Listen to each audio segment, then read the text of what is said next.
Տիկին Թեհմինեի կյանքը հանդարտ էր ու կանխատեսելի։ 66 տարեկանը մի թիվ է, որը շատերի համար հնչում է որպես վաստակած հանգստի սկիզբ, բայց նրա համար այն դարձավ գոյության համար սովորական պայքարի մի նոր փուլ։ Նրա ողջ երիտասարդությունը, հասունությունը, ամենաբեղմնավոր տարիները տրվեին գործարանին, մետաղամշակման արտադրամասին, նրա դռննդոցին, մեքենայական յուղի ու տաք մետաղի կծուհոտին։ Դա նրա տունն էր, գոյատևելու նրա միակ միջոցը։ Նա հեշտ ուղիներ չէր ընտրում ու չգիտեր էլ դրանք։ Երբ 32 տարեկանում ստամոքսի քաղցկեղը տարավ նրա ամուսնուն Ստեփանին, թողնելով նրան մենակ 3 երեխաների հետ, Թեյմինեն հասկացավ մի բան՝ նահանջելու տեղ չկա։ Հենց այդ ժամանակ նա գնաց գործարանի ամենածանր տեղամասերը, այնտեղ, որտեղ գոնե մի փոքր ավելի էին վճարում, որտեղ պահանջվում էր տոկունություն եւ պողպատե բնավորություն, որը նա տարիներով կոփում էր թուջե դետալների հետ միասին։ Նրա ձեռքերը, որոնք ժամանակին նուրբ էին ու քնքուշ, պատվեցին կոշտուկներով, մաշկը կոշտացավ, մատները ծրվեցին մշտական լարվածությունից։ Դեմքը, որը պատված էր կնճիռների ցանցով, պահում էր երեխաների մահճակալների մոտ անցկացրած անքուն գիշերների, նրանց ապագայի համար տագնապների եւ լուր հոգնածության հետքերը։ Բայց աչքերի խորքում չնիած ամեն ինչին դեր փայլում էր բարության եւ իր երեխաների հանդեպ անվերջ միամիտ հավատի կրակը։ Հանուն նրանց էր նա ապրում, հանուն նրանց էր իրեն ամեն ինչից զրքում, հանուն նրանց էր տուն բերում մթիրքով լի ծանր տոպրակները, կարկատում հին շորերը, խնայում ամեն լուման։ Նրա երեխաները, ինչպես մի արմատից աճած 3 հնձյուղ, ծրվեցին աշխարհով մեկ, ամեն մեկն իր ճանապարհով։ Ավագը Հայկը, 41 տարեկան, ինժեներ է, ապրում է հարևան Գյումրիում, հազվադեպ է զանգում, ավելի հազվադեպ այցելում։ Միջնեկը Անուշը, 38 տարեկան, ուսուցչուհի է, ամուսնացած, 2 երեխա ունի, միշտ զբաղված է։ Նրա զանգերը սովորաբար կարճ են, ինչպես են իրենց գործերը, եւ ոչ մի ավելորդ հարց։ Գրծերը ամենասիրելին, Գայանեն, 35 տարեկան, դիզայներ է, ամենաժամանակակիցն ու հաջողակը, ապրում է արտերկրում։ Նրա հայտնվելը Թեհմինեի կյանքում նման էր հրաշքի։ Զանգեր կես տարի մեկ, շնորհավորանքներ տոներին, վառ բացիկներ, որոնք մայրը պահում էր աչքի լույսի պես։ 3 սենյականոց բնակարանը Վանաձորի հենց կենտրոնում, որը մնացել էր դեռ Ստեփանի ծնողներից, նրա միակ իսկական հարստությունն էր։ Նա այն պահում էր որպես ամենաթանկ գանձը, որպես երաշխիք այն բանի, որ մի օր երեխաները կվերադառնան, բոլորով կհավաքվեն իր հարկի տակ եւ ինքը կտեսնի իր աշխատանքի պտուղները։ Բայց երեխաները չէին վերադառնում, չէին հավաքվում։ Ամեն մեկն ուներ իր կյանքը, իր բնակարանը, իր հոգսերն ու իր հեռախոսները, որոնք լռում էին շաբաթներով, երբեմն էլ ամիսներով։ Թոշակը այն հազիվ էր հերիքում դեղերին, կոմունալ վճարներին եւ շուկայի ամենապարզ մթերքներին։ Միս տիկին Թեհմինեն գրեթե չէր տեսնում, բավարարվելով ծավարեղենով, կարտոֆիլով ու բանջարեղենով։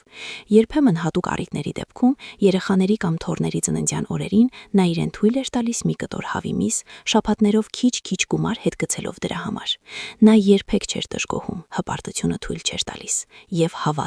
հավատն առ այն, որ երեխաները պարզապես շատ զբաղված են, որ նրանք հիշում են իրեն, պարզապես հնարավորություն չունեն։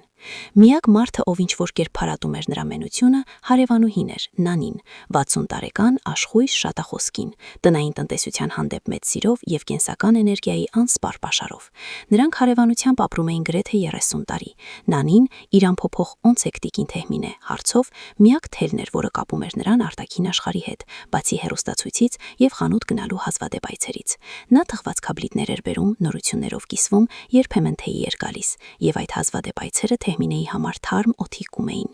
Վերջին ամիսներին Թեհմինեն իրեն լավ չէր զգում, կրծքավանդակում սեղմոց կար, սիրտը ծակում էր, երբեմն օդը չէր հերիքում։ Նա դա վերագրում էր տարիքին, եղանակին, հոգնածությանը, խմում էր խոտաբույսերով թուրմեր, որոնք խորհուրդ էր տալիս Նանին, եւ աշխատում էր վատի մասին չմտածել։ Բայց մի օր առավոտյան, երբ նա իր համար համեստ նախաճաշ էր պատրաստում, սուր այրող ցավը ծակեց նրա կուրծքը, տալով ձախ ձեռքին։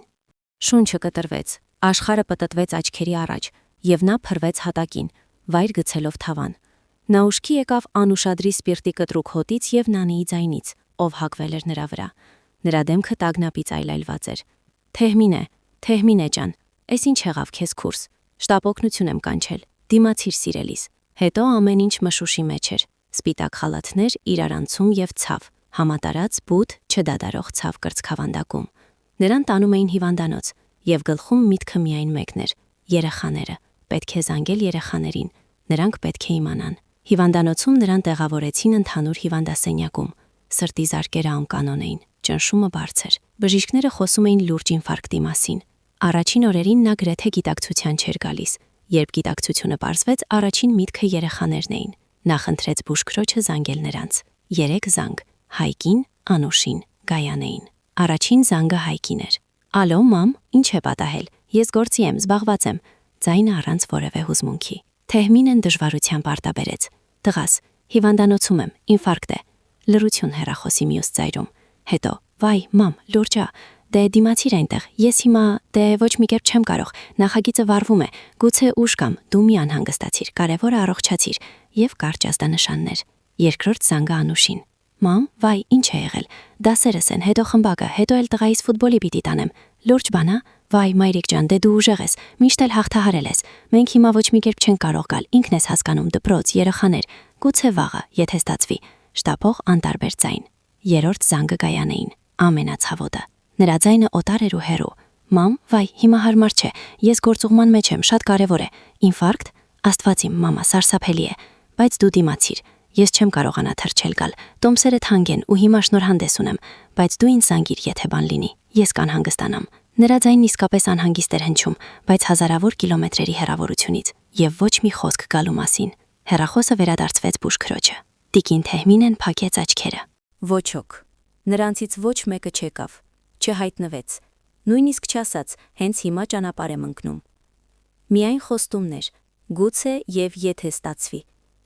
Սիրտը ցավում էր ոչ թե հիվանդությունից, այլ այդ դատարկությունից, այն գիտակցումից, որ իր երեխաները, որոնց համար ինքը զոհաբերել էր ողջ կյանքը, մոռացել են իրեն։ Նրանք զբաղված էին իրենց կյանքով, իրենց գործերով, իրենց ընտանիքներով։ Իսկ ինքը միայն անցյալի արձագանքն էր, հին լուսանկար, մոռացված ալբոմում։ Միակ մարդը, ով այցելեց նրան, Նանին էր։ Նա բերեց տնական կոտլետներ եւ մի բանկա արգանակ։ Նրա աչքերը լի էին անկեղծ տագնապով։ Թեհմինե ջան, էս ինչ ես անում քուրս։ Բա երեխեքը դվուր են։ Մեկը չեկավ։ Թեհմինեն շրջվեց դեպի պատը։ Չկարողացան։ Զբաղված են, իրենց գործերն ունեն, ընտանիքները, ժամանակ չունեն։ Ձայնը դողում էր։ Նանին օրորեց գլուխը։ Նրա դեմքին կարեկցանքի ու զայրույթի խառնուրդ էր։ Զբաղված են։ 5 րոպե չեն կարողանում գտնել, որ հիվանդանոց կան մոր մոտ։ Էդ ինչ երեխա են։ Էսա ես իրենց կզանգեմ, կասեմ։ Չի կարելի, Նանի, խնդրում եմ, Թեհմինեն շրջվեց, աչքերը լիքը արցունքով։ Պետք չէ ոչ մեկին զանգել, պետք չէ կռվել։ Թող այդպես լինի։ Ինչ հոգուտ, միայն ավելի վատ կլինի։ Նանին ծանր հոգոց հանեց։ Բայց ինչու ես քեզ տանջում, Թեհմինե։ Նրանք պետք է իմանան, թե դու ոնց ես իրենց մեծացրել, ոնց ես քեզ կոտորել իրենց համար։ Իսկ իրենք, ոչ ամոթ ունեն, ոչ խիղճ։ Թեհմինեն զգաց, թե ինչպես տարիներով կուտակված վիրավորանքը խեղդում է կոկորդը։ Հարևանուհու խոսքերը, որոնք ասված էին լավ մտադրությամբ, միայն ուժեղացնում էին ցավը։ Նա միշտ պաշտպանում էր իր երեխաներին, արդարացնում նրանց զբաղվածությունը, բայց հիմա անօգնական պարկած նա առաջին անգամ լսեց այդ խոսքերը կողքից, եւ դրանք հարվածեցին նոր ուժով։ Ինչու ես այդպես ասում, Նանի։ Թեհմինեի ձայնը կոշտացավ։ Իմ երեխաները լավն են, պարզապես մեծ են արդեն, իրենց կյանքն ունեն։ Դու ոչինչ չես հասկանում։ Քեզ համար հեշտ է դատելը։ Դու քո երեխաները չունես։ Նանին քարացավ, դեմքը կարմրեց։ Ես ոչինչ չեմ հասկանում։ Ես եմ վազելով գալիս քեզ մոտ, իսկ քո հարազատ երեխեքը հեռախոսով ցրում են քեզ, ու ես չեմ հասկանում։ Դե լավ մտածիր, ինչ ես ասում։ Ես ամեն ինչ հասկանում եմ։ Թեհմինեն բարձրացրեց ձայնը, չնայած կրծքի ցավին։ Իմ երեխաներին մի դատիր։ Նրանք ինձ սիրում են։ Պարզապես այդպես ստացվեց։ Հիվանդասենյակը, որտեղ եւս մի քանի կին կար, լռեց։ Բոլոր հայացքները ուղղված էին նրանց։ Նանին, մինչև հոգու խորքը վիրավորված, վերցրեց իր տոպրակն ու շպրտեց պահարանի վրա։ Դե լավ, գրեթե մռնչաց նա։ Քանի որ ես ոչինչ չեմ հասկանում, ուրեմն այստեղ անելու բան չունեմ։ Առողջացիր։ Նա շրջվեց եւ արագ դուրս եկավ հիվանդասենյակից, շրխկացնելով դուռը։ Թեհմինեն մնաց մենակ, կատարյալ մենություն։ Միայն թե հիմա այն զգացվում էր ավելի սուր, որովհետև նա հեռացրեց միակ մարդուն, ով եկել էր իր մոտ։ Արդյունքները հոսում էին այտերով, ներծծվելով բարձի մեջ։ Սիրտը նորից սկսեց մխկտալ, բայց արդեն ոչ թե հիվանդությունից, այլ հոգու ցավից։ Հիվանդանոցային լռությունը, որը միայն երբեմն ընդհատվում էր սարքավորումների ձայնով կամ հարևանուհիների հառաչանքով, ճնշում էր Թեհմինեին ավելի շատ, քան ժամանակին գործարանի աղմուկը։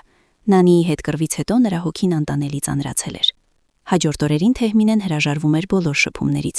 Բուժքույրերը ուտելիք էին բերում, ներարկումներ անում։ Բժիշկները ստանդարտ հարցեր էին տալիս։ Նա պատասխանում էր կարճ ու անտարբեր։ Նա իրեն զգում էր ոչ թե պարզապես հիվանդ, այլ անպետք։ Ամեն անգամ, երբ հիվանդասենյակի դուռը բացվում էր, Թեհմինեի սիրտը կանգ էր առնում։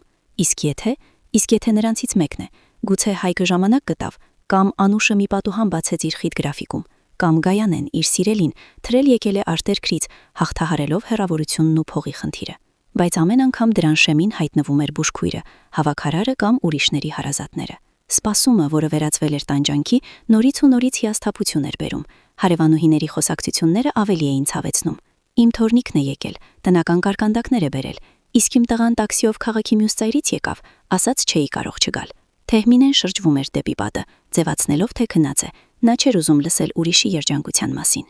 Նա միշտ իրեն ուժեղ էր համարում։ Բայց հիմա այդ ուժը ինչ-որ տեղ էր կորել։ Նա փորձում էր արդարացնել երեխաներին։ Հայկը, դե նա իսկապես կարևոր նախագիծ ունի, նա միշտ էլ պատասխանատու է եղել։ Անուշը, դե նա ընտանիք ունի, դպրոց, իսկ Գայանեն, նա այնքան հեռու է, տոմսերը թանկ են, նա պետք է հասկանա նրանց, բայց այդ հասկանալը դառն էր։ Ամենից շատ Թեհմինեին տանջում էր Նանիի հետ կռիվը, նրա խոսքերը անարդար էին։ Նանին միակն էր, ով եկել էր, ով անկեղծ հոգ էր տարել, իսկ ինքը երեխաներից վիրավորված բարկությունը թափել էր նրա վրա։ Մեղքի գծացումը կրծում էր նրան։ Նա ուզում էր ներողություն խնդրել, բայց հպարտությունը թույլ չէր տալիս, եւ վախը, որ Նանին այլևս չի գա։ Մի առավոտ նրան մոտեցավ երիտասարդ բուժքույր Լենան։ Տիկին Թեհմինե, կամաց ասաց նա, երեկ ձեզ համար եկել էին, բարևներ փոխանցեցին ու հարցրին ոնց եք։ Թեհմինեի աչքերում հույսի կայծ փայլեց։ Ով, երեխաներս։ Լենան մի փոքր շփոթվեց։ Ոչ, երեխաները չէին։ Մի տարիքով կին էր, կարճ կտրվածքով, ու մի տարեց տղամարդ, բարի աչքերով։ Ասացին, որ դուք իրենց հարազատի պես եք։ Թեհմինեն իսկույն հասկացավ։ Նանինն էր ու ամուսինը Վանոն։ Նրանք եկել էին չնայած կռվին։ Դրանից Թեհմինեն իրեն ավելի վատ զգաց։ Նշանակում է ոչ միայն երեխաները, այլև ինքն էր մեղավոր այդ խզման համար։ Նա սաստիկ ամաչեց։ Երկրորդ շաբաթվա վերջում բժիշկներն ասացին, որ շուտով դուրս կգրեն։ Պետք է հանգիստ լինեք, դեղերը խմեք, ասում էր բժիշկը, եւ իհարկե խուսափեք ստրեսներից։ Ստրեսներից դառնությամբ մտածեց Թեհմինեն։ Ոնց խուսափես, երբ սիրտդ մենությունից ու ցավից կտոր է լինում։ Դատարկ բնակարան վերադառնալու միտքը, որտեղ իրեն ոչ ոք չէր սպասում, անտանելի էր։ Դուրս գրվելու օրը նա ինքնուրույն դանդաղ հավաքեց իր իրերը հին պայուսակի մեջ։ Մեջքը ցավում էր, գլուխը պտտվում, բայց նա չէր ուզում ոչ մեկից օգնություն խնդրել։ Նրան թվում էր, որ եթե թուլություն ցույց տա, ավելի խղճուկ կդառնա իր աչքերում։ Նա միշտ ինքն է հաղթահարել, միշտ մենակ։ Երբ նա դուրս եկավ հիվանդասենյակից, նրան հանդիպեց Լենան։ Տիկին Թեհմինե, արդեն գնում եք։ Թեհմինեն գլխով արեց։ Այո, դուստրս, ժամանակն է տուն գնալու։ Դե եթե բան լինի, զանգեք, ասաց Լենան, տալով բաժանմունքի հեռախոսահամարը։ Ու մի տխրեք այդպես։ Ամեն ինչ լավ կլինի։ Թեհմինեն դուրս եկավ հիվանդանոցից։ Գառնանային սառը օդը հարվածեց դեմքին։ Երկինքը մոխրագույն էր, ծանր, կարծես ուր որ է անձրև էր գալու։ Եվ այդ երկնքի տակ նա իրեն զգում էր ավելի մենակ, քան երբևէ։ Ոչ ոք նրան տանը չէր սպասում, ոչ ոք չդիմավորեց հիվանդանոցի շեմին։ Նա մենակ էր այս քաղաքում, իր հիվանդ սրտով ու ջախջախված հոգով։ Ավտոբուսի կանգառը անտանելի հեռու էր թվում, ամեն քայլը տրվում էր դժվարությամբ։ Պայուսակը ձիգ քաշում էր ձեռքը, բայց նա գնում էր, որովհետև այլ կերպ չէր կարող։ Գնում էր իր դատարկ տունը, իր մենության մեջ, բայց ինչ-որ բան նրա ներսում, խորքում, սկսեց փոխվել։ Դա հուսահատություն չէր, դա լուռ, բայց այրող վիրավորանք էր, որը դանդաղորեն վերածվում էր վճռականության։ Վճռականություն, ինչ-որ բան փոխելու։ Կանգառից մինչև տուն ճանապարհը տիկին Թեհմինեի համար մի ամբողջ հավերժություն թվաց։ Ամեն քայլը ցավով էր արձագանքում կրծքում, իսկ հոգին մղկտում էր բացարձակ մենության գիտակցումից։ Բանալին սովորականի պես ճռռաց կողպեքի մեջ։ Դուռը բացվեց, ներս թողնելով նրան լռության ու կանգնած օդի թագավորություն։ Բնակարանը, որը ժամանակին լի էր երախաների ծիծաղով, ծնգուն ձայներով, թարմ թխվածքի հոտով ու տղամարդու ուժով, հիմա նրան դիմավորեց անտարբեր սառնությամբ։ Ոչ ոք չէր սպասում, ոչ ոք չհարցրեց ինչպես են ազգում իրեն։ Հիվանդանոցային իրերով պայուսակը ծանրությամբ ընկավ հատակին։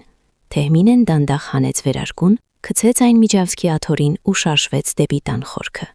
Ամենուր տիրում էր կատարյալ մաքրություն, որն ինքն այնքան սիրում էր ու պահպանում ամեն գնով։ Բայց այդ մաքրությունը մեռյալ էր թվում, թանգարանային։ Ոչինչ խախտված չէր, ոչինչ չէր վկայում կյանքի ներկայության մասին։ Գնալով խոհանոց նա դրեց թեյնիկը, ձեռքերը դողում էին, մտքերը խառնվել էին իրար։ Նանիի խոսքերը անխոհճության մասին եւ իր սեփական խոսքերը, որոնք ասել էր վիրավորանքի պահին, հնչում էին գլխում, ուժեղացնելով մեղքի զգացումը։ Նա հեռացրել էր միակ մարդուն, ով եկել էր, իսկ երեխաները նույնիսկ չէին բարեհաճել այցելել։ Նրանց զբաղվածությունը հիմա նրան անհետ արդարացում էր թվում, մի բարակ վարակույր, որի հետևում թաքնված էր անտարբերությունը։ Թեյնիկը եռաց, սուր ու ձանձրալի սուլելով։ Թեհմինեն իր համար թեյ լցրեց, նստեց սեղանի մոտ եւ նրա հայացքն ընկավ պատից քաղված հին օրացույցին։ Դրա վրա նշված էին երեխաների ու թոռների ծննդյան օրերը։ Վերևում իր խնամքով ձեռագրով գրված էր. Հայկ մարտի 25, Անուշ մայիսի 10, Գայանե սեպտեմբերի 7, իսկ հետո թոռների օրերը։ Նա հիշում էր ամեն մեկին, շնորհավորում էր միշտ առաջինը, ուղարկում էր համեստ գումարային փոխանցումներ, իրեն զրկելով վերջինից։ Եվ նրանք քանի անգամ էին օրացել նրա մասին, բայց չէ որ նա նվերներ չէր սպասում նրանցից։ Նրան պետք էր մի փոքր ուշադրություն։ Պարս մամ ջան, ոնց ես, կամ մայրիկ, կարոտել եմ։ Սիրտը նորից սեղմվեց։ Ֆիզիկական ցավը հիմա գրեթե հետին պլան էր մղվել, իսկ ահա հոգեկանը մեծանում էր, լցնելով ողջ տարածությունը։ Ինֆարկտ։ Նա քիչ էր մնում մեռներ, իսկ նրանք նույնիսկ չսասանվեցին, կարծես նրա կյանքը ոչ մի արժեք չուներ։ Իր ողջ կյանքը նա նվիրել էր նրանց։ Գործարանի ցաներ աշխատանքը, որը քայքայում էր առողջությունը, ընդհանրապես միջոց էր, որպեսզի նրանք կարիք չունենան, որպեսզի կրթություն ստանան, մարդ դառնան։ Եվ նրանք դարձան հաջողակ, զբաղված, բայց մոռացան նրա զոհողությունների, նրա տառապանքների մասին։ Թեհմինեն հիշեց, թե ինչպես տարիներ առաջ, երբ Ստեփանը մահացավ, ինքն ընդամենը 32 տարեկան էր։ Երիտասարդ այրի, 3 երեխա գրկին, վիշտ, հուսահատություն, վախ ապագայի հանդեպ, բայց նա հավաքեց իրեն, թույլ չտվեց կոտրվել։ Երեխաներին ուժեղ մայր է պետք, կրկնում էր նա ինքն իրեն։ Եվ ահա հիմա, ծերության օրոք, երբ ուժերն այլևս չեն ցերիքում, նա մենակ մնաց։ Հաջորդ մի քանի օրերին Թեհմինեն փորձում էր կարգավորել կենցաղը, խմում էր դեղերը ժամանակացույցով, բայց ախորժակ գրեթե չուներ։ Մոդակա խանութ գնալը դժվարությամբ էր ստացվում, գլուխը պտտվում էր փոքրիկ լարվածությունից։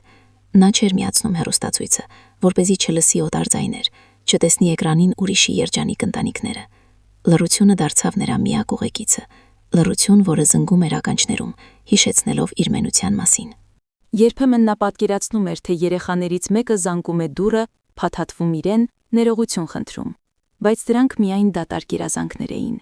Հեռախոսը լռում էր։ Դուրս գրվելուց 3 օր անց, երբ նա փորձում էր հավաքել ննջարանը, հայացքն ընկավ հին լուսանկարին։ Այնտեղ ինքն էր, երեխաների հետ, փոքրիկ, երջանիկ ծիծաղկոտ։ Հայկը բռնել էր փոքրիկ Անուշի ձեռքը, ով ժպտում էր անատամ ժպիտով։ Գայանեն բոլորից փոքրը նստած էր իր գրկին։ Նրա թմբլիկ ձեռքերը գրկել էին Թեհմինեի պարանոցը։ Այդ պահին, նայելով այդ լուսանկարին, նրա ներսում ինչ-որ բան կոտրվեց։ Այլևս չկար այն անսահման, ամեն ինչ ներող սերը, որը միշտ փակում էր նրա աչքերը։ Դրան փոխարինել էր դառը, այրող վիրավորանքը։ Նա տվել էր նրանց ամեն ինչ, իրեն առանց մնացորդի։ Իսկ ինչ ստացավ փոխարենը։ Դատարկություն, մենություն, հեռախոսային անտարբերություն, իր կյանքի ամենասարսափելի պահին։ Լավն են իրանք, շշնջաց Թեհմինեն, բայց ձայնը լի էր դառնությամբ ու սարկազմով։ Շատ լավն են։ Հանկարծ նրա գլխում մի միտք հղացավ, հստակ, սառը եւ որքան էլ տարօրինակ է, մի տեսակ հանգստություն բերող։ Մի միտք, որը հնչեց որպես փրկարար զանգ այս հուսահատության ծովում։ Նա չէր ուզում, որ նրանք տեսնեն իր տառապանքը։ Նա չէր ուզում, որ նրանք իմանան, թե որքան վատ է իրեն, բայց նա ուզում էր, որ նրանք մտածեն, որ նրանք գան։ Եվ այդ ժամանակ նա հասկացավ, թե ինչ պետք է անի։ Ոչ թե աղերսել, ոչ թե դժկոհել, այլ դիպչել այն բանին, ինչը միշտ նշանակություն է ունեցել նրանց համար։ Այն, ինչը հնարավոր է միակ բանն էր, որ դեռ կապում էր նրանց իր հետ։ Նա դանդաղ մոտեցավ հեռախոսին։ Նրա սիրտը խփում էր ավելի ուժգին, քան ինֆարկտից հետո, բայց հիմա դա վճռականության զարկ էր։ Ձեռքը դողաց, երբ հավաքեց առաջին համարը, Հայկին, հետո Անուշին, վերջում Գայանեին։ Ես պետք է դա անեմ, շշնջաց նա։ Պետք է։ Այլապես ես այդպես էլ կկորչեմ այս մենության մեջ, ու նրանք նույնիսկ չեն նկատի։ Հավաքելով Հայկի համարը նա խորը շունչ քաշեց։ Ալո տղաս, մայրիկն է։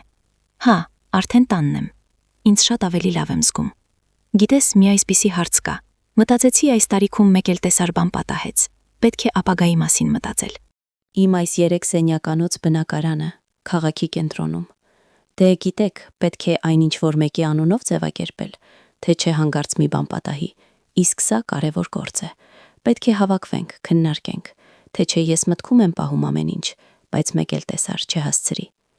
Նա խոսում էր դանդաղ, հանգիստ, աշխատելով, որ ձայնը չմատնի ոչ հուզմունքը, ոչ ցավը, կարծես պարզապես կենցաղային պլաններով էր կիսվում։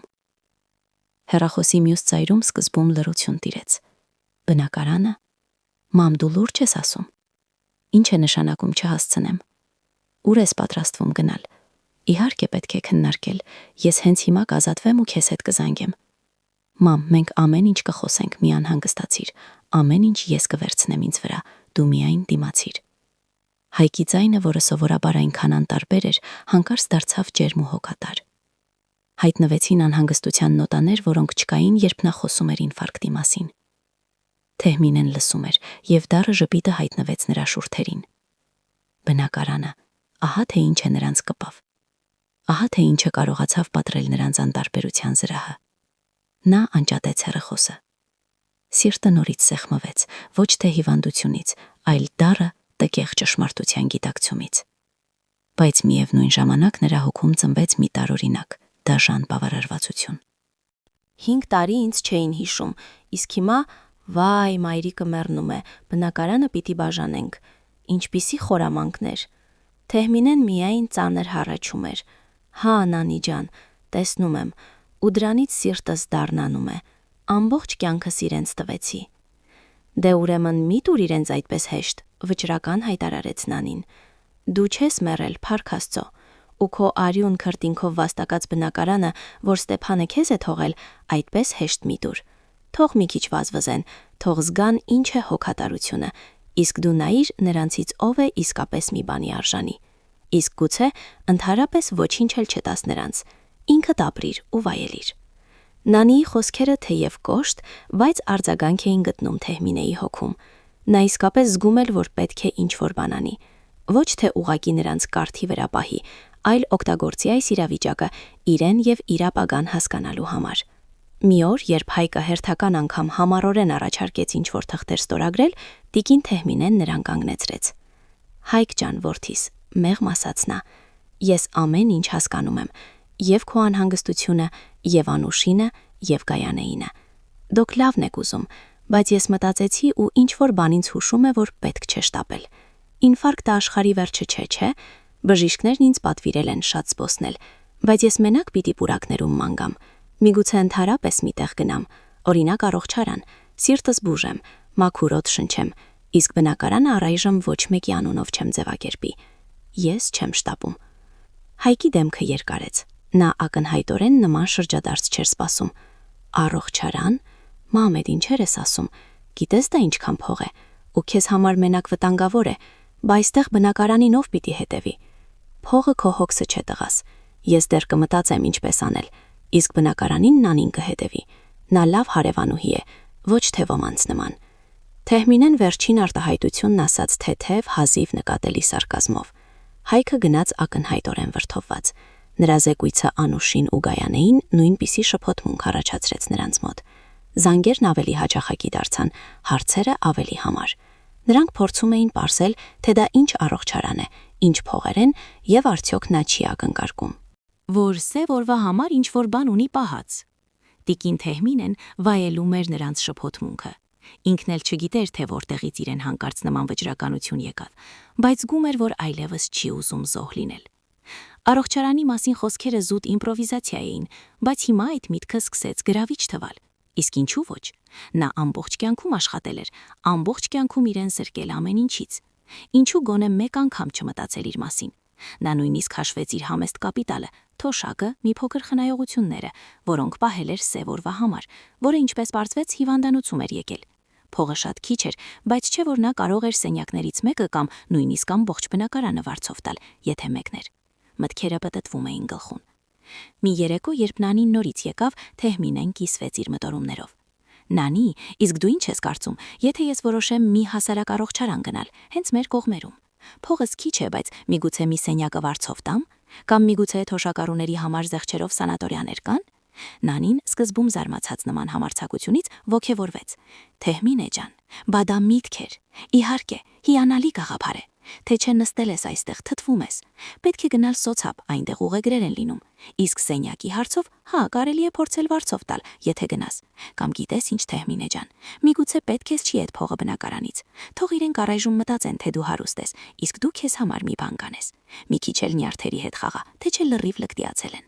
Առողջարան գնալու գաղափարը, որը սկզբում միայն հնարք էր թվում, հիմա սկսեց իրական ձևեր ստանալ։ Թեհմինեն զգում էր նոր անսովոր էներգիայի ներհոսք։ Նրա կյանքում հայտնվեց մի նպատակ, որը կապված չէր երեխաների հետ։ Նպատակ, որը միայն իր համար էր, իր առողջության, իր հոգու հանգստության համար։ Նա սկսեց զգուշորեն հարցուփորձ անել ծանոթներին, ուսումնասիրել հայտարարությունները։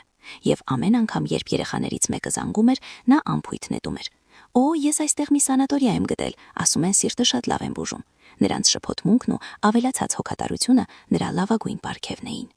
Դա խաղ էր, եւ տիկին Թեհմինեն տարիների զոհաբերությունից հետո վերջապես սովորեց խաղալ իր կանոններով։ Սանատորիայի մասին միտքը Թեհմինեի հոգում անսպասելի խորը արմատներ ցկեց։ Դա նման էր արևի առաջին շողին, որը ճեղքել էր բազմամյա անպամացությունը։ Մինչև հիմա նրա կյանքը զոհողությունների ու փողզիչումների շղթա էր, որտեղ ուզում եմ բառը միշտ զիջում էր պետք էին։ Պետք է աշխատել, պետք է երեխաներին կերակրել, պետք է խնայել, պետք է դիմանալ։ Հիմա այդ ուզում եմը հնչեց լրակյաց, բայց համառ, եւ այն վերաբերում էր միայն իրեն։ Օրերը նոր ձևով հոսեցին, առավոտյան մարմնամարզությունը, որը նա անում էր դժկամությամբ, բժիշկների պնդմամբ, հիմա իմաստ ստացավ։ Ամեն դեղահատ դարձավ գիտակցված քայլ դեպի առողջացում։ Նա սկսեց աչքի անցկացնել հայտարարությունների թերթերը, ուսումնասիրել դեղատնների գովազդային թերթիկները, որտեղ երբեմն հանդիպում էին սանատորիական բուժման առաջարկներ։ Իհարկե դրանց մեծ մասը նրա գրպանին հարմար չէին, բայց հենց փնտրտուքի process-ը արդեն նրան յուրահատուկ հաճույք էր պատճառում։ Երեխաները այդ ընթացքում շարունակում էին իրենց բնակարանային հերթապահությունը։ Հայկը զանգում էր առաջարկելով գնալ նոր կողպեքներ նայել կամ էլեկտրականությունը ստուգել։ Անուշը պնդում էր, որ պետք է պահարանները դասավորել ու հին իրերը վերանայել, ակնհայտորեն հույս ունենալով գտնել ինչ-որ արժեքավոր բան։ Գայանեն հերթական թանկարժեք սարքներ ուղարկել, ինչ-որ խելացի բարձրախոս, որը պետք է ըստ նրա ցրեր մայրիկի մենությունը։ Բայց Թեհմինեն այդպես էլ չհասկացավ ինչպես դրանից օգտվել, եւ բարձրախոսը լուր կանգնած էր, որպես իրեն անհասանելի շռայլության հիշեցում։ Տիկին Թեհմինեն սովորեց վարպետորեն խուսանավել նրանց առաջարկների միջև, պահպանելով առեղծվածային տեսք։ Շնորհակալություն Հայկ ջան, բայց ես արդեն ինքս նայեցի, դեռ վստահ չեմ ինչ է ինձ պետք, պատասխանում էր նա։ Անուշ ջան, չէ, պահարանները պետք չէ, ես հետո ինքս կնայեմ, ես պետք է կամաց-կամաց ակտիվությունս վերականգնեմ, ասում էր նա Անուշին, եւ երեքին էլ ասում էր կարծես հանկարծակի. Օ, ես այստեղ մի սանատորիա նայեցի, շատ լավ կարծիքներ կան, մտածում եմ միգուցե դիմեմ ուղեգրի համար։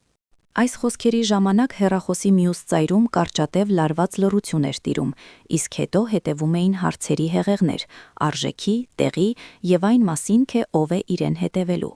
Նանեն նրա միակ դաշնակիցն էր այս լռակյաց խաղում, նա աջակցում էր նրան, քաջալերում, իսկ երբեմն նույնիսկ գաղափարներ տալիս։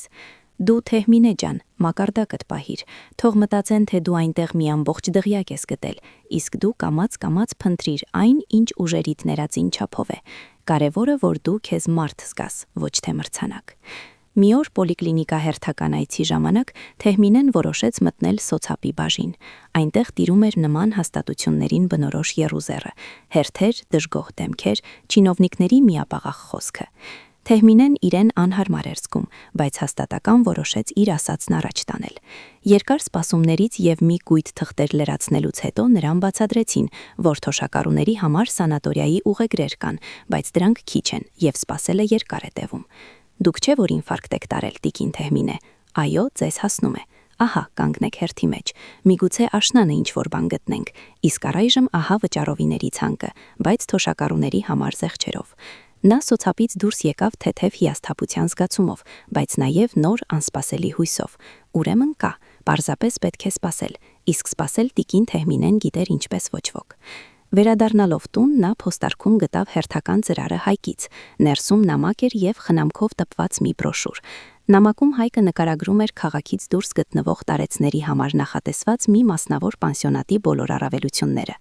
Այնտեղ քո մասին լավ կհոգան մամ, կարող ես բնակարանը վաճառել, իսկ այդ փողերով թագավորավար ապրել։ Մենք քեզ իհարկե կօգնենք ձևակերպումների հարցում և հաճախ կգանք քեզ տեսության, բայց կարևորը դու հսկողության տակ կլինես, մենք էլ հանգիստ։ Բրոշուրի վրա փայլում էին հարմարավետ սենյակների, ժպտացող բուժքույրերի և շաշկի խաղացող երջանիկ ծերունիների լուսանկարները։ Եվ իհարկե գինը, որը կստիպեր Թեհմինեին կորցնել գիտակցությունը, եթե նա արդեն առողջացման ճանապարհին չլիներ։ Նա հասկանում էր, որ սա նուրբ քայլ է, քողարկված առաջարկ ազատվել իրենից և ստանալ բնակարանը։ Վաճառել բնակարանը, իսկ այդ փողերով թագավորավար ապրել, հնչեց նրա գլխում։ Իր 3 սենյականոց բնակարանը կենտրոնում։ Դա հսկայական պատար կլիներ երեխաների համար, և նրանք իհարկե կօգնեին իրեն այդ փողերը ծախսել։ Թեհմինեն զայրույթ զգաց, սա արդեն պարզապես շահամոլություն չէր, այլ լկտիություն։ Նրանք ոչ միայն ուզում էին իր բնակարանը, նրանք ուզում էին իրեն հեռացնել հոգատարության անվան տակ։ Նա տրորեց բրոշուրը և նետեց աղբամանը։ Երեկոյան, երբ Նանին մտավ, Թեհմինեն նրան ցույց տվեց նամակը։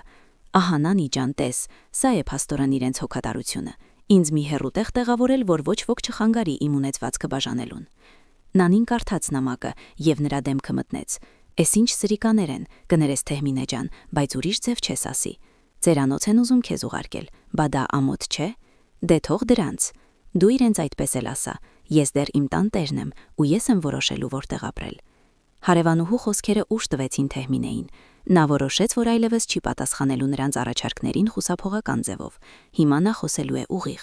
Հաջորդ օրը, երբ զանգեց Անուշը, Թեհմինեն չլսեց նրա երկար արդարացումները զբաղվածության մասին։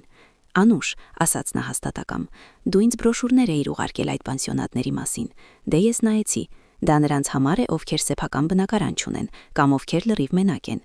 Ես Փառք Աստծո իմ բնակարանն ունեմ և չեմ պատրաստվում այն վաճառել, ու ոչ մի պանսիոնատ էլ չեմ գնալու։ Ես ապրելու եմ իմ տանը, եթե մի բան լինի, իմացեք։ Հեռախոսի մեջ մերյալ լռություն տիրեց։ Անուշը, որ սովոր էր մոր մեղմությանը, ակնհայտորեն ապշած էր։ Մամ, էդ ինձ ես ասում, մենք չէ որ քո մասին ենք հոգ տանում, մենք ուզում ենք, որ քեզ լավ լինի։ Հոգ եք տանում։ Դե ուրեմն եկեք ու ուղղակի նստեք կողքիս, առանց բրոշուրների ու կտակի մասին խոսակցությունների։ Այ դա կլինի հոգատարություն, իսկ այլապես ինձ պետք չէ նման հոգատարություն։ Թեհմինեն առաջին անգամ նրա հետ խոսեց նման տոնով։ Անուշը արագ հրաժեշտ տվեց, ակնհայտորեն շփոթված։ Թվում էր նրա մայրն առաջին անգամ ատամներ ցույց տվեց։ Սա նոր փուլ էր Թեհմինեի կյանքում։ Նա այլևս զոհ չէր, որին երեխաները կարող էին անտեսել կամ մանիպուլյացիայի ենթարկել։ Նա դարձավ իր ճակատագրի տերը, և նրա բնակարանը հիմա ոչ թե պարզապես նրանց ցանկության առարկան էր, այլ գործիք իր ձեռքում։ Գործիք նրանց ստիպելու մտածել, կամ գոնե հասկացնելու, որ ինքն այնքան պարզունակ չէ, որքան նրանց թվում էր։ Այդ խոսակցությունից հետո Թեհմինեն ուժերի ներհոսք զգաց։ Դա գործարանի բանվորուհու հյուծող ուժը չէր, այլ մի կնոջ ներքին ուժ, ով հոգնել էր զոհ լինելուց։ Նրա խոսքերը դստերը հուսահատության ճիչ չէին, այլ հանգիստ հստակ հայտարարություն։ Եվ դա փոխեց նրանց շփման դինամիկան։ Երեխաները, որ սովոր էին նրա անխոս համաձայնությանը, ակնհայտորեն շփոթված էին։ Զանգերը չդադարեցին, բայց դրանց տոնը փոխվեց։ Հայտնվեց նյարդայնություն, համառություն, բայց արդեն առանց այն ցուցադրական կեղծ մեղմության։ Նրանք փորձում էին հողը շոշափել։ Հայկը զանգում էլ գործնական տեսքով։ Մամ, դու լուրջ ես ասում սանատորիայի մասին։ Դա չէ որ մեծ փողեր են։ Միգուցե մենք քեզ օգնենք։ Դե եթե որոշես, միաժամանակ էլ բնակարանի մասին կխոսենք։ Մեկ էլ տեսար օգնություն պետք լինի ձևակերպման հարցում։ Նրա ձայնը լարված էր։ Նա չէր հասկանում ինչ է կատարվում։ Անուշը առաջին շփոթմունքից հետո անցավ հարձակման։ Նա սկսեց գանգատվել իր ֆինանսական դժվարություններից, թե որքան ծանր է ապրում 2 երեխաների հետ, թե ինչպես է մեջքը ցավում աշխատանքից։ Նա ակնարկում էր, որ իրեն օգնությունն ավելի շատ է պետք, քան Թեհմինեին։ Մայրիկ ջան, դե քեզ ինչ, դու թոշակովդ մենակ ապրում ես, 3 սենյակ ունես, իսկ մեզ համար հասկանում ես դժվար է։ Միգուցե ամեն ինչ մեր անունով ձևակերպես, իսկ մենք քեզ ամեն ամիս քո թոշակից շատ փող կուղարկենք, առաջարկեց նա, փորձելով խաղալ մեղքի զգացման ու երեխաների հանդեպ հոգատարության վրա, որը Թեհմինեն այնքան երկար փայփայել էր։ Բայց տիկին Թեհմինեն այլևս չէր տրվում այդ հնարքներին։ Նա սովորել էր լսել, բայց չլսել նրանց մանիպուլյացիաները։ Անուշ ջան, ամեն ինչ հասկանում եմ աղջիկս, բայց ես դեռ ոչինչ չեմ որոշելու։ Փող ուղարկել պետք չէ։ Ինքս յոլա կգնամ։ Իսկ բնակարանի հարցը առայժմ փակված է։ Ես նախ պիտի իմ մասին մտածեմ։ Բժիշկներն ասել են վերականգնվել է պետք, իսկ դրա համար հանգիստ ու թարմ օդ է պետք, ոչ թե թխկաբանության մասին խոսակցությունները։ Նրա ձայնը հանգիստ էր, բայց մեջը պողպատյան նոտա էր հայտնվել։ Գայանեն ամենախորամանկը զգաց, որ իր փոքրիկի ու ամենագրավիչի կարգավիճակն այլևս չի անցնում։ Նրա հաղորդագրությունները նվազեցին, բայց դրանց մեջ դժգոհություն էր զգացվում։ Նա գրում էր, թե որքան անարդար է իր վիճակը, որ ինքը տուն է շտակում, բայց մայրը չի գնահատում։ Նա նույնիսկ փորձեց խանդ առաջացնել, ակնարկելով, որ գուցե ընդհանրապես ոչինչ չստանա, եթե իրեն այդպես պահի։ Բայց այս սպառնալիքներն էլ Թեհմինեի վրա ոչ մի տպավորություն չթողեցին։ Նա հիմա ապրում էր նոր օրակարգով։ Առավոտյան դանդաղ մարմնամարզություն, հետո զբոսանք բակում, երբեմն մինչև մոտակա պուրակը։ Ամեն առավոտ նա մտնում էր դեղատուն, անհրաժեշտ տեղերը գնելու, եւ ամեն անգամ ուշադիր զննում էր ցուցափեղկերը, որտեղ առողջարանների մասին հայտարարություններ էին լինում։ Թոշակը իհարկե չէր հերիքում նույնիսկ ամենահամեստին, բայց առողջարանի իր անձնական վաստակած հանգստի մասին միտքը ջերմացնում էր նրա հոգին։ Նանին նրա միակ սփոփանքն էր։ Երեկոյան նրանք նստում էին խոհանոցում, թեյում, եւ Թեհմինեն պատմում էր երեխաների զանգերի ու նրանց նոր առաջարկների մասին։ «Տեսնում ես, Նանի», ասում էր Թեհմինեն, «ոչ մի խղճահարություն իմ հանդեպ, միայն օգուտ։ Իսկ ես ընդհանրեն ուզում էի, որ իրենք ուղակի գային, ուղակի նստեին կողքիս, հարցնեին, ոնց եմ զգում ինձ»։ Նանին գլխով էր անում. «Հասկանում եմ, Թեհմինե ջան»։ Դրանք չխելոքացան, ուղակի ավելի ագահ դարձան։ «Բայց դու պինդ կաց, դու իրենց ցույց տուր, որ այնքան պարզ չես, ինչքան իրենց թվում է։ Իսկ առողջարանի մասին արի մտածենք։ Ես այնտեղ մի ծանոթ ունեմ, առաջ սոցապում էր աշխատում»։ Մի քանի օր անց Նանի տատիկն իսկապես եկավ նորություններով։ «Թեհմինե ջան, հիշում ես ծանոթիս մասին»։ Դե նա ասաց, որ նման տարբերակ լինում է։ Եթե մարդը քրոնիկ հիվանդություն ունի ու հաշվառված է, երբեմն կարող են արտոնյալ ուղեգիր տալ, եթե վառվող տեղեր կան կամ ինչ-որ մեկը հրաժարվել է։ Ճիշտ է, նման բան հազվադեպ է լինում։ Ու դա շքեղ առողջարան չէ, այլ սովորական պրոֆիլակտորիա։ Բայց դե ոչինչից լավ է։ Նա ասաց, որ կարող է հարցնել, եթե դեմ չես։ Թեհմինեն ոգևորվեց։ Պրոֆիլակտորիա թե առողջարան, ինչ տարբերություն։ Կարևորը միջավայրը փոխելն է, ուրիշ օդ շնչելը։ Զգալ քեզ մի տեղում, որտեղ չկա այս ճնշող լռությունը եւ անշնորհակալ երեխաների ուրվականները։ Նանի ջան, իհարկե դեմ չեմ։ Դու միայն հարցրու։ Ես ամեն ինչի համաձայն եմ։ Նանին խոստացավ պարզել։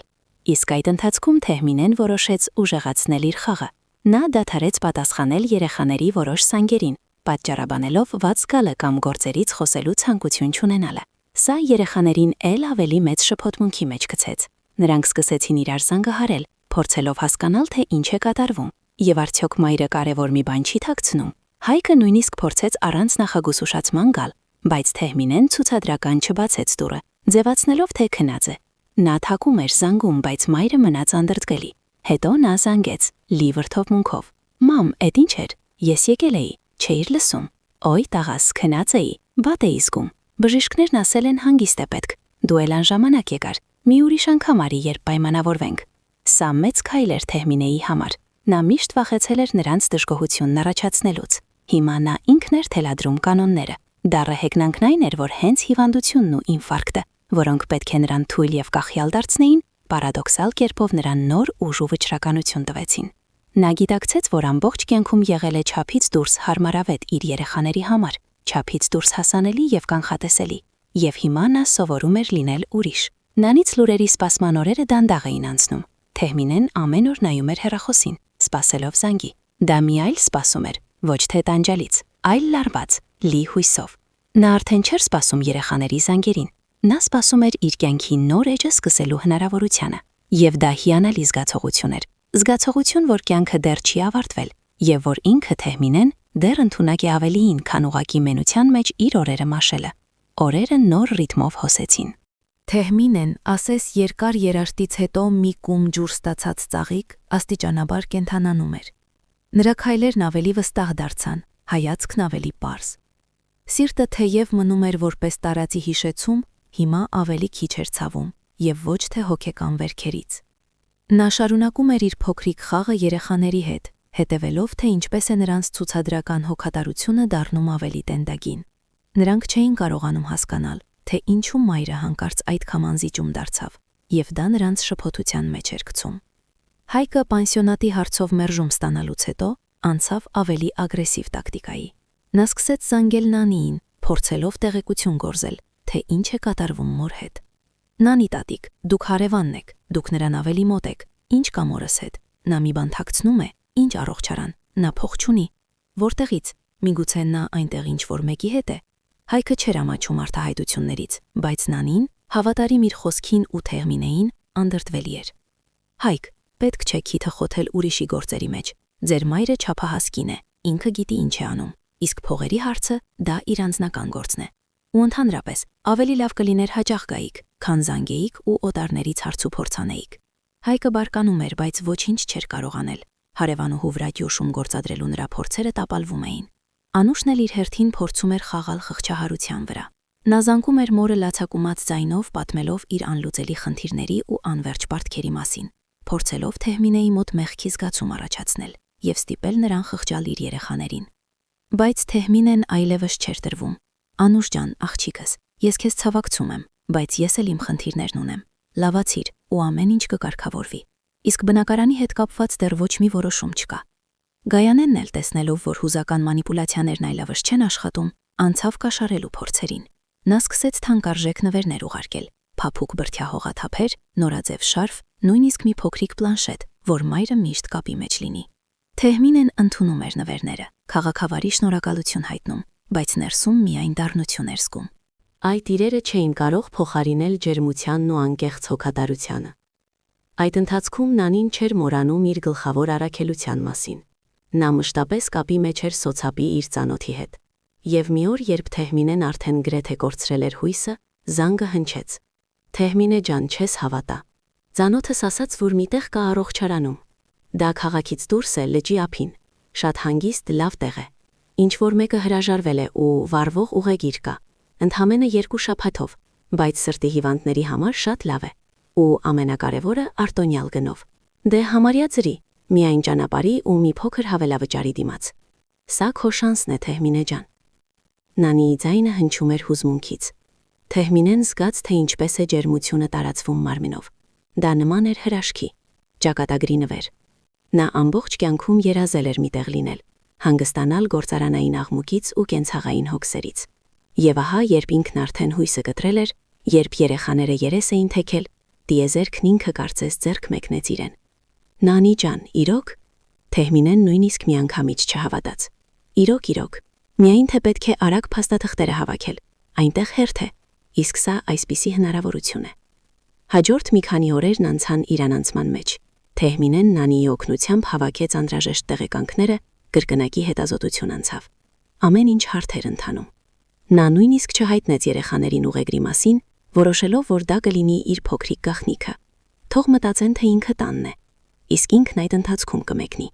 Մեկնելուց մի քանի օր առաջ, երբ նա արդեն գրեթե հավաքել էր ճամպրուկը, դուռը թակեցին։ Հայկն էր։ Նա ձեռքին մի փոքրիկ փաթեթ ուներ։ Նրա դեմքը լարված էր, բայց աչքերում ինչ-որ նոր տարօրինակ վճռականություն էր երևում։ Մամ, պետք է քեզ հետ լուրջ խոսեմ, սկսեց նա ներս մտնելով։ Ես այստեղ մտածում էի։ Դու ճիշտ ես։ Մենք երևի այնքան էլ ճիշտ չէինք։ Ես ահա սա եմ բերել։ Սա բնակարանի հաշվին չէ, մամ, ուղղակի իմ կողմից։ Նա մեկնեց փաթեթը։ Թեղմինեն զգուշությամբ վերցրեց այն, բացեց։ Ներսում մի նոր փոքրիկ ու շատ գեղեցիկ էլեկտրոնային գիրք էր։ Միանգամից երևում էր, որ թանկարժեք է։ Նա զարմանքով նայեց Հայկին։ Էս ինչ է տղաս։ Հայկը ծանր հոգոց հանեց։ Էլեկտրոնային գիրք է, մամ։ Այնտեղ կարելի է կարդալ։ Շատ գրքեր են տեղավորվում։ Ես այստեղ մտածեցի դու մենակ ես, կձանձրանաս, իսկ այսպես կկարողանաս կարդալ, շեղվել։ Ու ուզում էի ասել ներիր, մամ, այն օրվա համար, որ չեկա, ու պանսիոնատի համար։ Ես սխալ էի։ Ես ուղղակի շատ էի անհանգստանում քեզ համար, ու մտածում էի, որ այդպես ավելի լավ կլինի։ Ներիր։ Թեղմինեն նայեց նրան։ Երկար ժամանակ անց առաջին անգամ նրա աչքերում շահ չկար։ Կար ուրիշ բան՝ անվստահություն, մեղքի զգացում, անկեղծություն։ Նրան դժվար էր հասկանալ, բայց ներողության մասին նրա խոսքերը, որոնք այդքան անշնորհք էին ասված, բայց այնքան ակնահայտ հուզեցին նրան։ Սա առաջին անգամն էր, որ երեխաներից մեկը ոչ թե խնդրում էր, այլ ներողություն էր խնդրում։ Շնորհակալություն, տղաս, կամաց ասաց Թեղմինեն։ Նա սեղմեց էլեկտրոնային գիրքը ձեռքում։ Դա տարօրինակ նվեր էր, իր մենության խորհրդանիշը, բայց միևնույն ժամանակ նշան այն բանի, որ գուցե ամեն ինչ կորած չէ, Գուցե նրանց սրտերում դեռ մի բան կա, բացի ագահությունից։ Հայկը գնաց, թողնելով թեթև շփոթմունք։ Թեհմինեն նստեց բազմոցին, ձեռքին պահելով էլեկտրոնային գիրքը։ Նա չգիտեր ինչպես դրանից օգտվել, բայց հենց այն փաստը, որ Հայկը բերել էր դա ոչ թե մանիպուլյացիայի համար, այլ կարծես ներողություն խնդրելու փորձով, ստիպեց նրան մտածել։ Այս նվերը տարօրինակ էր, բայց զուրկ էր բացահայտ շահից, ի տարբերություն մյուսների ուշադրության նշանների։ Նա գիտեր, որ իր մեկնումը առողջարան երեխաների համար իսկական շոկ կլինի, հատկապես այն բանից հետո, երբ ինքը հրաժարվեց նրանց բոլոր շահավետ առաջարկներից։ Հայկի այս նվերը արդյոք դա անկեղծ մղում էր, թե հերթական ավելի նուրբ հնարդ։ Թեհմինեն չէր կարող վստահ լինել, բայց հիմա նա ոչ միայն ուղևորության սպասում ուներ, այլև այն արձագանքի, որը դա կառաջացնի իր երեխաների մոտ։ Նա սպասում էր դրան, և երկար ժամանակ անց առաջին անգամ իրեն զգում էր ոչ թե մենակ, այլ ավելի շուտ ուժեղ։ Առողջարան մեկնելու օրը անսպասելի արագ եկավ։ Թեհմինեն, որ նախօրեին հավաքել էր իր համեստ ճամբրուկը, իրեն տարօրինակ էր զգում։ Հուզմունքի, սպասման և թեթև տագնապի խառնուրդ։ Սա նրա առաջին ուղևորությունն էր միայնակ, բոլոր 66 տարիների ընթացքում։ Ըստ էության նա միշտ ամուսնու հետ էր գնում, հետո երեխաների, հետո ուղղակի տանն էր նստում։ Հիմա նա մեկնում էր անհայտություն, բայց դա իր անհայտությունն էր։ Նանին որպես հավատարիմ զինակից ճանապարհեց նրան մինչև ավտոբուսը։ Նա եռուզեռի մեջ էր, ստուգում էր արդյոք Թեհմինեն ամեն ինչ վերցրել է։ Խրատներ էր տալիս, թե ինչպես իրեն պահի, և նույնիսկ ճանապարհի համար տնական բուտերբրոդներով մի տոպրակ տվեց։ Դու այնտեղ, Թեհմինե ջան, հանգստացիր, ոչ մի բանի մասին մի մտածիր։ Երեխաներիդ առայժմ ոչինչ մի ասա, հենց վերադառնաս, այն ժամանակ էլ կտեսնենք, խրատեց նա պինդ-պինդ գրկելով Թեհմինեին։ Ավտոբուսում Թեհմինեն նստած էր պատուհանի մոտ, հետևելով, թե ինչպես են քաղաքի տեսարանները փոխարինվում դաշտերով, անտառներով ու փոքրիկ գյուղերով։ Սիրտը ասես ծանր բեռից ազատված ավելի հանգիստ էր բաբախում։ Նա պայուսակից հանեց էլեկտրոնային գիրքը, Հայկի նվերը։ Իրականում նա այդպես էլ չէր հասկացել ինչպես դրանից օգտվել, բայց հենց դրա առկայությունը նրան ինչ-որ առանձնահատուկ զգացողություն էր տալիս։ Միգուցե այնտեղ իրոք շատ գրքեր կան։ Նա կուզեր մի թեթև բան կարդալ, որը կշեղեր իրեն, ոչ թե վշտի ու մենության մասին։ Առողջարանը մի փոքրիկ հարմարավետ համալիր էր, գեղատեսիլ լճի ափին։ Թարմ մաքուր օդ, տերևների սոսափյուն, թռչունների կանչեր։ Այս ամենն այնքան անսովոր էր քաղաքի եռուզեռից ու գործարանային դղրդյունից հետո։ Նրա սենյակը համեստ էր, բայց մաքուր, լճի տեսարանով։ Հենց առաջին հայացքից Թեհմինեն հասկացավ, սա հենց այն է, ինչ իրեն պետք է։ Առաջին օրերը առողջարանում անցան հարմարվելու մեջ։ Բժշկական պրոցեդուրաները, բուժական մարմնամարզությունը, մերսումը, հանքային լողանքները հաճելի էին ու թուլացնող։ Նա շատ էր զբոսնում տարածքում, շնչում էր լիաթոք, վայելելով լռությունն ու հանգիստը։ Այստեղ չկար դատարկ բնակարանի ճնշող լռությունը, այստեղ կենդանի բնական լռություն էր լիանտարի ձայներով։ Նրան անսովոր էր, որ ոչ ոք իրենից ոչինչ չէր պահանջում, ոչ մի կենցաղային գործ, ոչ մի հաշվետվություն երեխաների առաջ, ոչ մի զանգ օգնության խնդրանքով։ Կերակուրը մատուցվում էր ճաշարանում, սպիտակ եղենը փոխում էին մաքրուհիները։ Թեհմինեն իրեն զգում էր ասես մի այլ հարթությունում, որտեղ իր միակ հոգսը սեփական բարեկեցությունն էր։ Հեռախոսը, որն իր հետ վերցրել էր, լռում էր։ Երեխաները իհարկե արդեն վաղուց փորձում էին զանգահարել իրեն, բայց Թեհմինեն նախօրոք անջատել էր ձայնը։ Նա չէր ուզում, որ նրան զանգերը խաթարեն իր հանգիստը։ Երբեմն, երբ նա հիշում էր նրանց հոգատարության ու բնակարանի հարցը պարզելու փորձերի մասին, նա նույնիսկ չարախնդություն էր զգում։ Թող մի քիչ վազվզեն, թող գլուխ կոտրեն, թե ուր է կորել իրենց մայրը։ Նա նկատեց, որ օրեցօր իր վիճակը լավանում է։ Կրծքի ցավերը գրեթե աննկատելի դարձան, քունը խորն էր ու վերականգնող։ Նա նույնիսկ սկսեց շփվել մյուս հանգստացողների հետ, հիմնականում իր նման թոշակառուների։ Նրանք կիսվում էին իրենց պատմություններով, գանգատվում հիվանդություններից, պատմում երեխաների ու թոռների մասին։ Թեհմինեն լսում էր, երբեմն մի բառ ներս գցելով, բայց ավելի շատ նախընտրելով լռել սեփական հիասթափությունների մասին։ Նա չէր ուզում տան կեղտոտ լվացքը դուրս հանել, և ոչ բոլորը կկարողանային հասկանալ իր ցավը։ Բայց մի օր ճաշի ժամանակ նրա կողքին նստեց մոտավորապես իր տարիքի մի կին, բարի, կնճռոց դեմքով։ Նա ներկայացավ, Աննա։ Պարզվեց, որ Աննան նույնպես իրենց քաղաքից է, նույնիսկ հարևան փողոցից, բայց Թեհմինեն նրան երբեք չէր տեսել։ «Ես ձեզ հետևում էի, տիկին Թեհմինե», ասաց Աննան։ «Դուք այնքան լուռ եք, հանգիստ, բայց ձեր աչքերը տխուր են, ինչ-որ բան է պատահել»։ Թեհմինեն ակամա ցնցվեց։ Սովորաբար նա չէր սիրում խոսել անձնականից, բայց առողջարանի մթնոլորտում տնից ու սովորական հոգսերից հեռու ինչ-որ բան նրա մեջ փոխվեց։ «Դե այնքան էլ առանձնահատուկ բան չկա», սկսեց նա, բայց Աննան նայեց նրան այնպիսի ջերմությամբ, որ Թեհմինեն ակամա շարունակեց. «Ուղղակի ինֆարկտ եմ տարել»։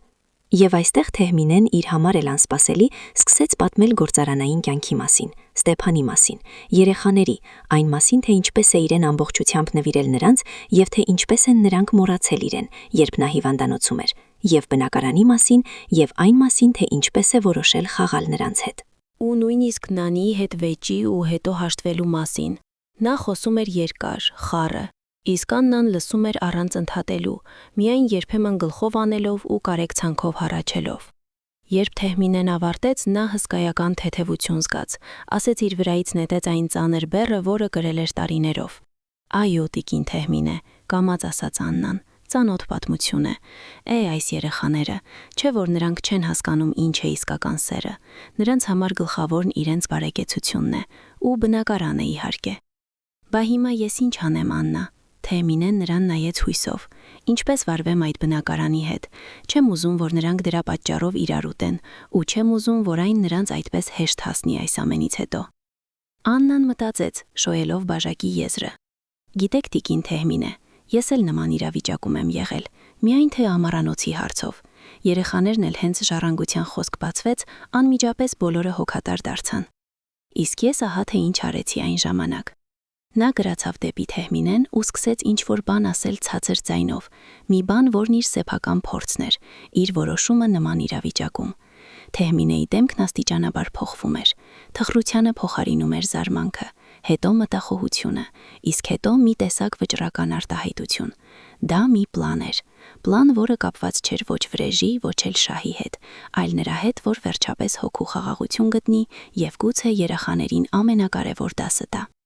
Առողջարանում վերջին շաբաթն էր սկսվում։ Թեհմինեն իրեն կազդուրված էր զգում եւ բարոյապես եւ ֆիզիկապես։ Նա սովորեց օգտվել էլեկտրոնային գրքից եւ ընթերցանությունը նրան սուզեց մի աշխարհ, որտեղ չկար գործարանային աղմուկն ու երեխաների անտարբերությունը։ Բայց ամենակարևորը նրա մոտ հայտնվել էր գործողությունների հստակ նոր պլան կապված իր բնակարանի, իր ապագայի եւ որքան էլ տարօրինակ է, իր երեխաների հետ։ Նա տուն էր վերադառնում ոչ թե ուղղակի լավացած, այլ փոխված։ 2 շաբաթն անցան աննկատ։ Թեհմինեն տուն էր վերադառնում ոչ թե ուղղակի ֆիզիկապես կազդուրված, այլ բարոյապես կոփված։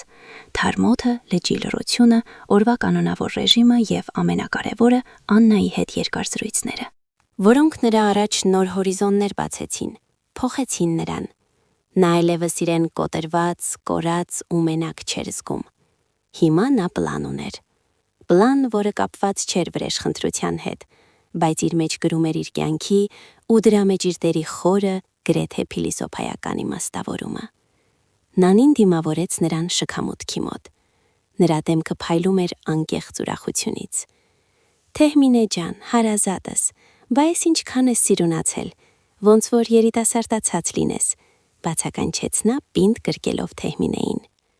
«Իսկ երեխաներդ, նրանք այստեղ խելագարվում էին,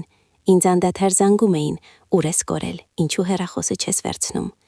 Ես իրենց ասացի, որ գյուղ ես գնացել բարեկամներիդ մոտ հանգստանալու, բայց նրանք մեկ էլ նյարդայնանում էին։ Տանը երևի արդեն սպասում են»։ Թեհմինեն միայն հեգնանքով շպտաց. «Սպասում են, Նանի ջան, բնակարանին են սպասում»։ Երբ նա մտավ տուն, նրան դիմավորեց ոչ թե լռությունը, այլ նյարդայնության գրեթե շոշափելի մթնոլորտը։ Միջանցքի պահարանի վրա դրված էր հայկի նամակով ծրարը, իսկ խոհանոցի սեղանին վազայի մեջ Գայանեի ուղարկած թառամած ծաղիկներն էին, որոնք ակնհայտորեն սուրհանդակներ բերել։ Թեհմինեն ժպտաց։ Նրանք չէին էլ կասկածում, որ նա այսքան շուտ կվերադառնա։ Հազիվ էր հասցրել դասավորել ճամպրուկը, երբ հեռախոսը զանգեց։ Հայկն էր։ Նրա ձայնը չափազանցված ուրախ էր հնչում։ «Մամ, վերջապես, էսուր էիր կորել, սաղս ես սարսափած էինք, ինչու չէիր պատասխանում, փառք Աստծո որ լավ ես, բա ուր էիր որ, Անուշն արդեն ուզում էր ոստիկանություն զանգել։ Նրա ձայնում թեթևություն կար, բայց նաև ակնհայտ գրգռվածություն։ Այնտեղ էի, որտեղ ինձ պետք էր տղաս, հանգիստ պատասխանեց Թեհմինեն։ Հանգստանում էի, բա ինչի էիք այդքան անհանգստանում, թե հանկարծ բնակարանը առանց տիրոջ կմնար։ Լռություն տիրեց։ Հետո Հայկը ակնհայտորեն շփոթված կակազեց. Դե էդ ինչ ես ասում, մամ, մենք քո համար ենք վախենում։ Ուղղակի մտածեցինք, դե դու ասել էիր, որ բնակարանի հարցը պիտի լուծել։ Դե հենց կլուծենք, ընդհատեց նրան Թեհմինեն, բայց իմ կանոններով։ Վաղը երեկոյան ժամը 6-ին բոլորդ այստեղ եղեք։ Հայկ, Անուշ, Գայանե։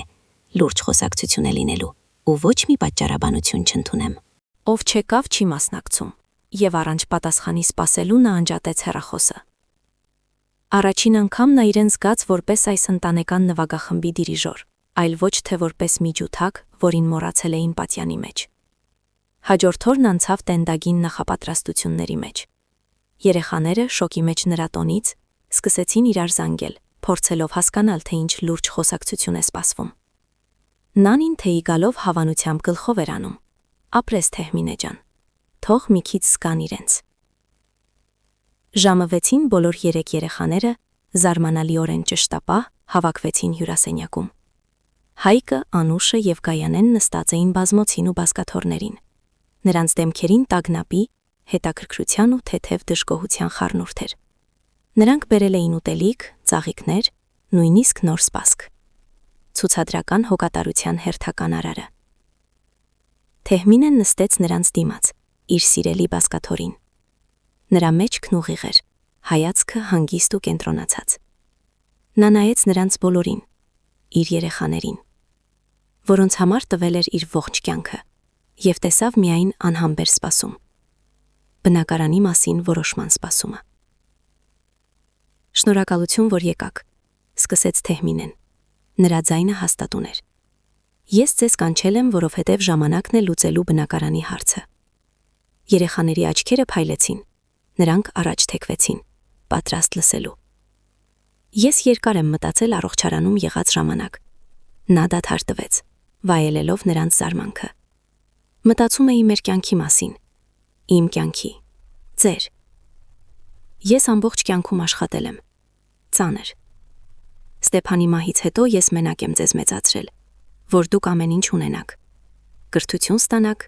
ոտքի կանգնեք, ընտանիքներ ունենաք, ու ոչ մի բանի կարիք չունենաք, ինչպես ես։ Նա ևս մեկ դադար տվեց, թողնելով, որ խոսքերը կախված մնան օդում։ Երեխաները լուռ նստած էին, նրանց դեմքերը փոխվում էին անհամբերությունից մինչև թեթև շփոթմունք։ Ես ձեզ տվել եմ այն ամենը, ինչ ունեի, իմ ուժերը, առողջությունը, ժամանակը։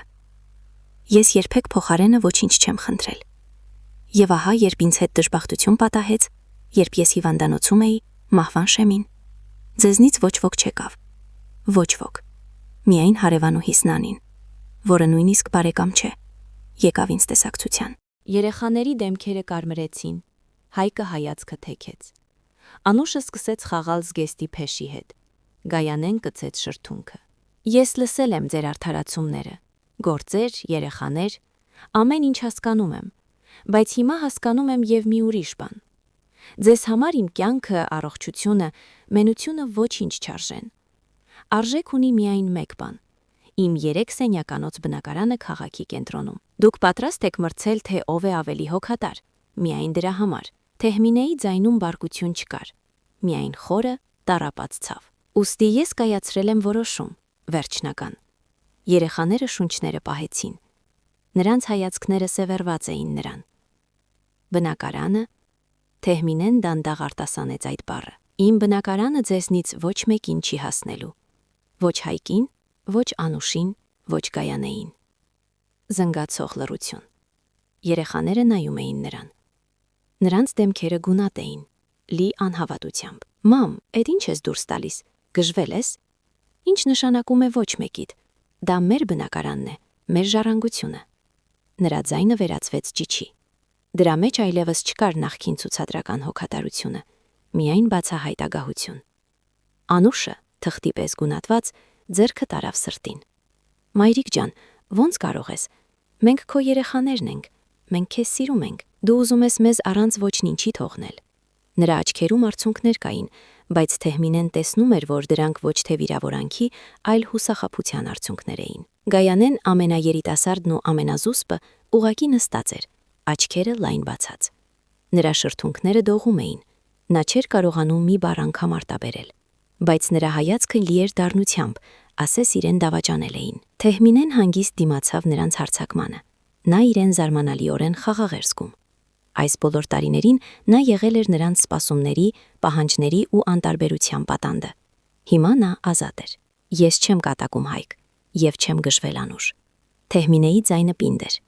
Ես լիովին գիտակից եմ եւ առողջ դատողությամբ։ Դուք ասում եք դա ձեր ժառանգությունն է, իսկ ես ասում եմ դա իմ բնակարանն է։ Ես եմ այն վաստակել։ Ստեփանն է վաստակել։ Մենք ամբողջ կյանքում աշխատել ենք, որ մեր սեփական անկյունն ունենանք։ Եվ ես չեմ պատրաստվում այն թողնել նրանց, ովքեր ինձ հիշեցին միայն այն ժամանակ, երբ խոսքը գնաց քառակուսի մետրերի մասին։ Բայց մամ, մենք գալիս էինք, օգնում էինք, անհանգստանում։ Հայկը փորձեց արդարանալ, բայց նրա ձայնը խղճուկ էր հնչում։ Դուք անհանգստանում էիք բնակարանի համար, Հայկ, ոչ թե իմ, ընդհատեց նրան Թեհմինեն։ Երբ ես հիվանդանոցում էի, դուք զբաղված էիք։ Ոչ ոք չեկավ, ոչ ոք չզանգեց ուղղակի հարցնելու ողջ եմ թե ոչ։ Իսկ երբ ես ասացի բնակարանի մասին, դուք անգղների պես վրա հասաք։ Եվ հիմա, երբ ես ձեզ չեմ տալիս այն, ինչ դուք համարում էիք ձերը, ըստ իրավունքի, դուք ցույց եք տալիս ձեր իրական դեմքը։ Անուշը սկսեց բարձրաձայն հեկեկալ։ Ոնց կարող ես այդքան դաժան լինել, մամ, դու քանդում ես մեր ընտանիքները։ Ես քանդում եմ ձեր սպասումները, Անուշ, ոչ թե ձեր ընտանիքները։ Ձեր ընտանիքները չպիտի հենվեն քաղաքի կենտրոնի 3 սենյականոց բնակարանի վրա։ Թեհմինեն իրեն զարմանալիորեն ուժեղ էր զգում։ Այդ պահին նա չէր խղճում նրանց։ Խղճահարությունն ազգում էր իր նախկին Թեհմինեի հանդեպ, որը թույլ էր տվել իրեն օգտագործել։ Գայանեն վերջապես ուժ գտավ խոսելու։ Նրա ձայնը լի էր վիրավորանքով։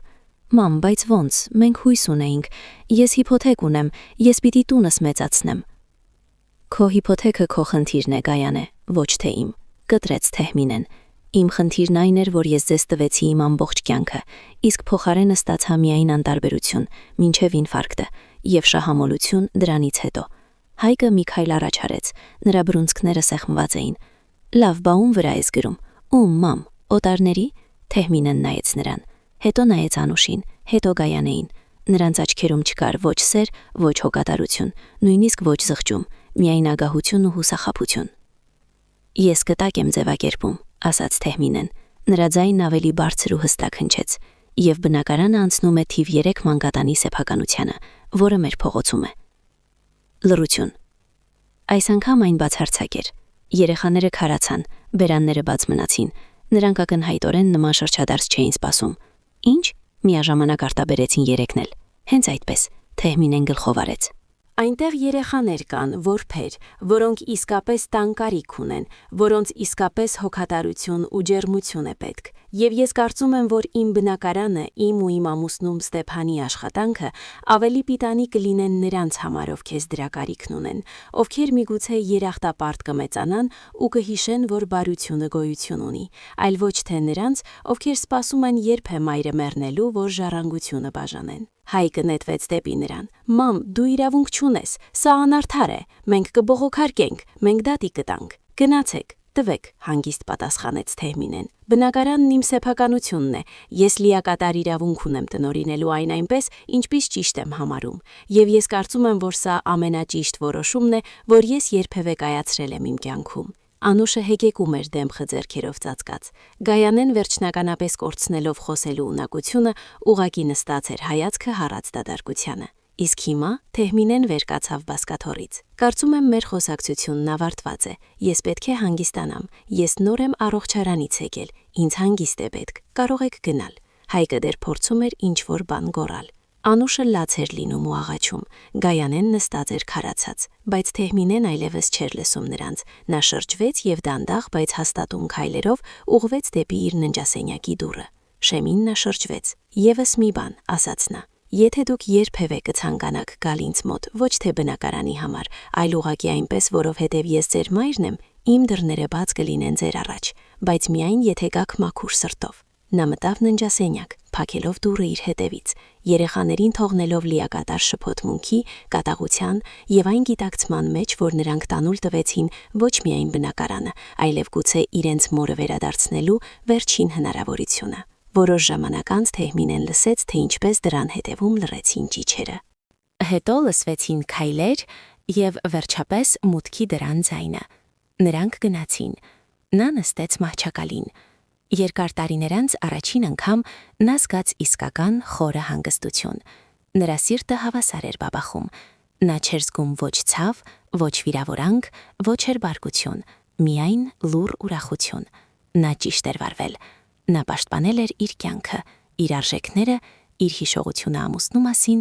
եւ գուցե իր երեխաներին տվել էր իրենց կյանքի ամենակարևոր, թեև դաժան դասը։ Հեռվում խոհանոցում լսվեց մի թեթև թակոց։ Թեհմինեն ժպտաց։ Նանին էր, միակ մարդը, ով առանց փոխարենը մի բան պահանջելու միշտ կողքին էր,